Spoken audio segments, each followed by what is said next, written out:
I think mainly like the joy of the period, because it's, what is it, 60 years ago or something?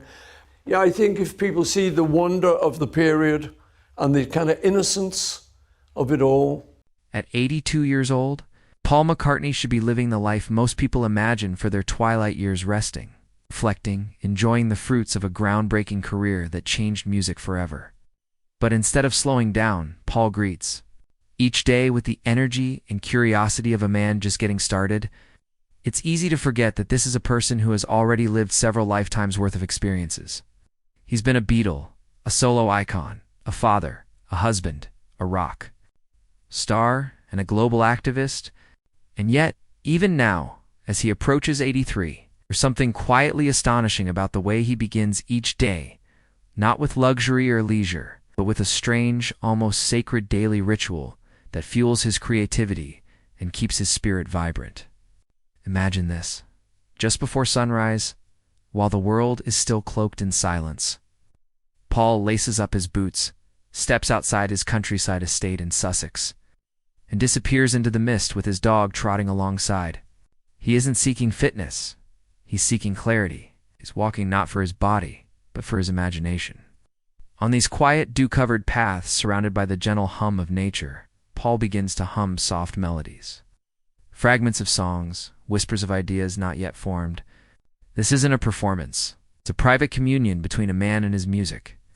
And it's the ritual that has kept his creativity alive for more than 60 years.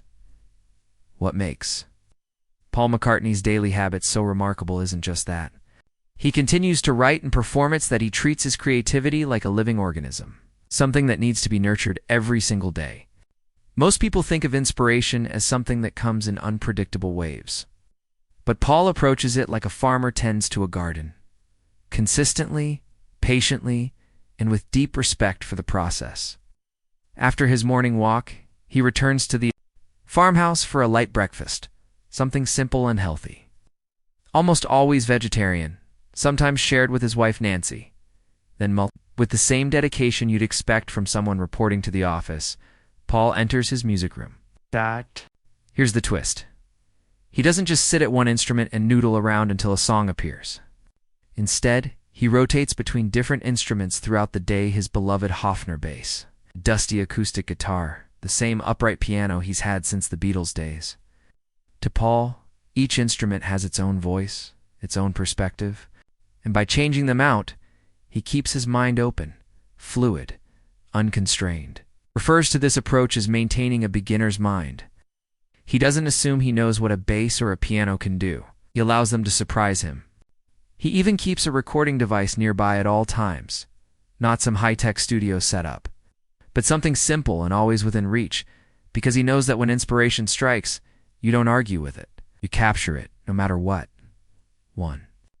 Of the most fascinating things about Paul McCartney's routine is the way he has never fully abandoned the discipline he developed as a young man in the Beatles. Back then, he and John Lennon had a rule. If they didn't have a song written by lunch, they'd eat, come back, and keep going until they did. That same sense of structured spontaneity, creative office hours, as Paul now calls them, remains a central part of his day. But unlike most work schedules, his is governed not by deadlines, but by momentum. He doesn't pressure himself to write hits. He writes to stay in motion. Sometimes a great song appears, sometimes it doesn't. But the act of showing up to the page, the strings, the keys, that's what matters. There are entire afternoons where Paul might be tweaking a single line of lyrics, then shift gears entirely and start working out harmonies for a song he began decades ago and just rediscovered.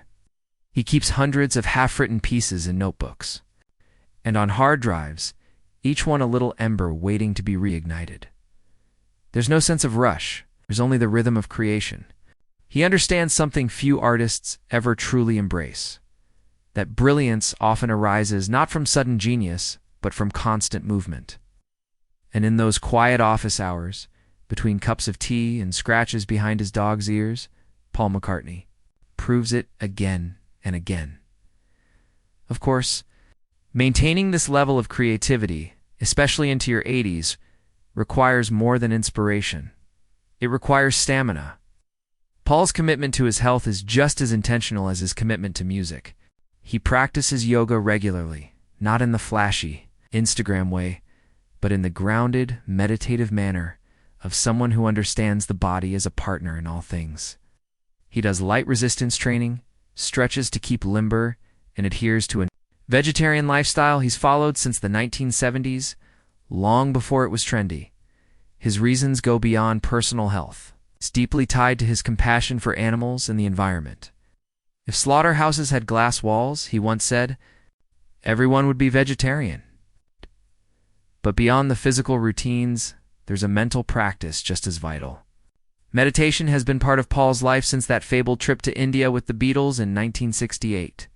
Today, he still carves out 15 to 20 minutes a day to sit in silence, clear his thoughts, and find balance. Known those moments, surrounded by nothing but stillness, Paul reconnects with something primal, the same source. Perhaps that gave birth to Let It Be or Yesterday. It's not about escaping reality, but tuning into it. The silence is not empty, it's full of potential. Add to that a deliberate focus on quality sleep and stress management. You begin to see the full picture. Paul McCartney is not defying age. He's partnering with it. What's perhaps most touching and a little surprising is that even now, with more than 1,000 songs to his name and enough accolades to fill a museum, Paul McCartney still makes time every day for what he calls legacy work. In the quiet corners of his Sussex estate, among handwritten lyrics, vintage tapes, and old photographs, Paul curates his past not out of vanity, but out of reverence. He sorts through archives, organizes memorabilia, and revisits unreleased demos that date back decades. But this isn't just nostalgia. It's creative fuel.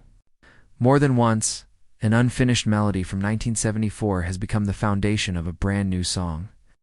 He understands that legacy isn't something that's left behind. It's something you actively shape. And while Paul is deeply proud of what he's done, he's far more interested in what he hasn't done yet. That's why, even at 82, he dreams out loud. New albums, new tours, new collaborations. He mentors young artists, supports music education, and continues to engage with the world not as a legend looking back, but as an artist still looking forward. He doesn't just live in history, builds upon it brick by brick, melody by melody, and idea by idea, in the end. The real magic of Paul McCartney's daily creative ritual isn't just that it exists, it's that it works. It works because it's simple. It works because it's consistent. And above all, it works because it's honest. He isn't trying to recreate Beatlemania or chase trends. He's showing up every day, rain or shine, inspired or not, with the quiet faith that creativity will meet him there. There's a lesson in that for all of us, whether we're artists, entrepreneurs, parents, or just people trying to figure out how to stay passionate in a world that keeps getting louder. Creativity isn't a lightning strike, it's a practice. A walk at dawn, a melody hummed into the wind, a few minutes at the piano, a breath of meditation, decision to try again tomorrow. Paul McCartney, almost 83, reminds us that age doesn't have to dim your light. In fact, with the right habits, the right mindset, and a little bit of love for what you do, your light can burn brighter than ever. So the next time you wonder if your best days are behind you, think of Paul walking through that English morning mist, humming the next great song into existence.